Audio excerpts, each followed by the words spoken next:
اوعى وشك ماما حسين. جيب تومه مبروك كوبايه ايه. دخل بطنك جوه، اخرج بطنك بره ونط 7 نطات. 1 2 كارينيتا سقف وسقفه وانا نوتشي نطه. ايه بصوا بقى الجمال والحلاوه. انا هفتح الصينيه دلوقتي. اوبا اوبا. شوف السخونيه بقى والجمال والحلاوه بقى. بصوا الجمال والحلاوه بقى. التسقيه بتاعت ام حسام مش اي حد. عاملين ايه؟ يا رب تكونوا بخير. قبل ما نبدا الفيديو بتاعنا بالصلاه على النبي، اللهم صل وسلم وبارك على نبينا محمد وعلى اله وصحبه اجمعين. صلوا على رسول الله. النهارده يا جماعه هنعمل تسقيه بالخل والثوم. معانا دلوقتي معلقتين سمنه اهو. ابدا الاول بالصلصه. يا جماعه معلقه ثوم اهي مهروسه اللي انا هحمرها. مش اللي انتوا بتقولوا عندكم خبز. بص معلقتين سمنه كبار بلدي عشان هحمر بيهم الخبز، وبعدين احط عليه صلصه واسيب الشوربه شويه واسيبه شويه قبل الرز ما يتعمل عشان يكون ايه تري شويه. خل ادي كده معلقه، ادي كده معلقه.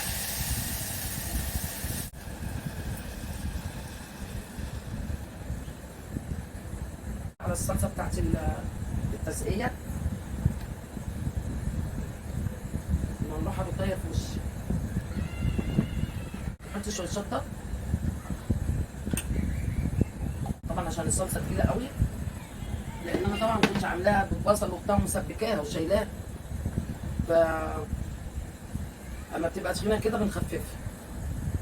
طبعا النهارده جبت قفص تاني طماطم 30 كيلو، لان انا ما جبتش من يوم الوقفه. مش كده يا بسمله؟ ولا جبت بعدها مره؟ جبت بعدها مره وخلص. ودي الراجل طلع لي قفص ان شاء الله برضو ايه. لو ما عملتهوش على اللايف هعمله ان شاء الله. اصبكم الكلام ده كله برضه اصوره لكم. رز مع السمنه زيت عشان بيخلي الرز كده حلو يعني.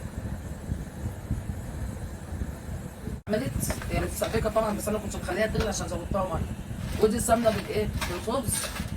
اديله التقليبه كده كله مع بعض واحمصه شويه. هو ناشف، انتوا سامعينه طبعا بيتعمل ازاي، لان انا كنت محمصاه في الميكرويف. دلوقتي انا هعمل ايه بقى؟ حطيت معلقه السمنه تسيح مع الخبز تبقى اوعى وشك يعني. انتوا عارفين ام حسام بقى بتحب ايه؟ تعمل لكم تكات وحركات عشان تعملوا احلى صينيه تسقيه. قطع صغيره كده ومتحمص في فرن الميكروويف. وحطيت عليه معلقتين سمنه بلدي وبشوحه بالسمنه البلدي. بعد كده هتشوفوا انا هعمل ايه بقى تاني. بصوا اهو معايا كيلو رز بنزل بيه.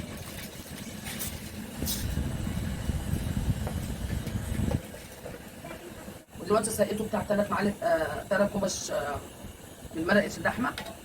وحطيت معلقتين كبار كده صلصه طبعا بالخل والثوم والفلفل والشطه والكلام ده. سقيت الخبز بيه عشان خاطر يبقى متطعم. عشان الفته من فوق بحط على وشها صلصه يبقى من تحت كل حاجه برده طعمها حلو اهو. اسيبه بقى كده شويه قبل الرز ما يتعمل ويكون ده طري شويه ما يبقاش ناشف.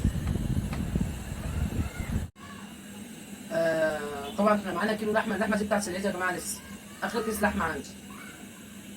بس ما انا شوحت اللحمه بمعلقه سمنه. قعدت تشوح فيها لحد لما بكت الميه بتاعتها، ولا حطيت لها ملح ولا اي حاجه. شوحتها بس لحد لما بكت الميه بتاعتها وشربتها. وبعد كده كانت محضره الميه المغليه في الكاتل، راح ادلع عليها الميه المغليه حلو كده. وبعدين جابت بصلايه قطعتها 4 وحطيتها، وجابت طماطمايه قطعتها برضه 4 وحطيتها. وحطيت شويه فلفل اسود وحطيت حبهان ورق لورا مطحون. طبعا انا لما بيبقى عندي فلفل حراق بحط قرن فلفل سليم فيها عشان خاطر الفلفل والطماطم والبصل والحاجات دي اللي بتخلي الزفاره والجزر. يعني ما تحطوش وتحطوا الايه الميه على طول يبقى طالع مش مفلفل، يبقى عامل زي ما يكون رز وسلقينه.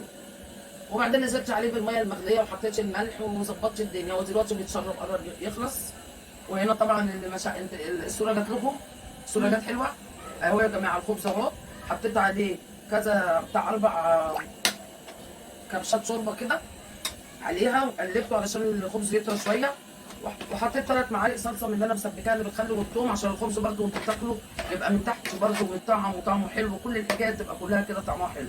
الصينيه تبقى حلوه يعني تحت وفوق.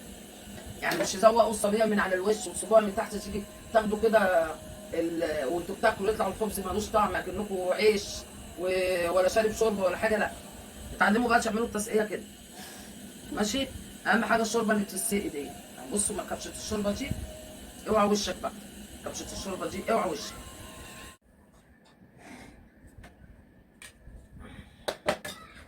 عشان خاطر ما افضلش بقى ايه بالكبشه رايح جاي. بصوا هنسقي بقى ايه الرز من على الوش بالشوربه. خدوا بالكم بقى من الحته دي، كبشتين شوربه كده على وش الرز.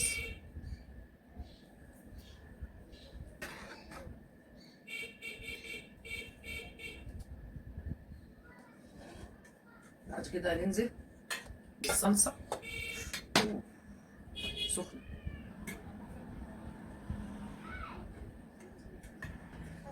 وادي اللحمه، اللي حابب بقى يحط اللحمه كده مسلوقه، واللي حابب ممكن يحمرها في معلقه سمنه ويحطها متحمره. انتوا عايزينها ايه يا ولاد؟ متحمره ولا كده حلوه؟ حلوة. تاني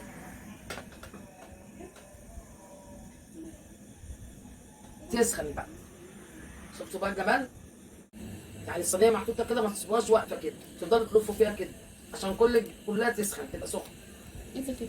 جيب تومه كوبايه ايه، دخل بطنك جوه، اخرج بطنك بره ونط سبعة نطات. واحد اتنين كارني كارينيتا، سقف وسقفه وانا نوتشي ناطه. ايه بصوا بقى الجمال والحلاوه. انا هفتح الصينيه دلوقتي. اوبا اوبا، شوف السخونيه بقى والجمال والحلاوه بقى.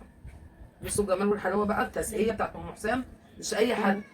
حلو مشطشطه. بصوا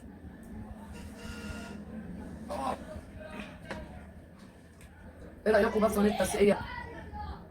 ها؟ ايه رايكم في الجمال والحلاوه ديت؟ شايفين الجمال؟ ولا طعمها؟ طبعا هي من فوق لتحت مخدومه، معموله حلو. يعني تحت العيش محمراه بالسمنه البلدي، حتى له صلصه، حتى له شوربه، والرز من على الوش ساقيه برضو بالشوربه. مش قادر اقول لكم على جماله. الحمد لله يا رب. ايه خرافه.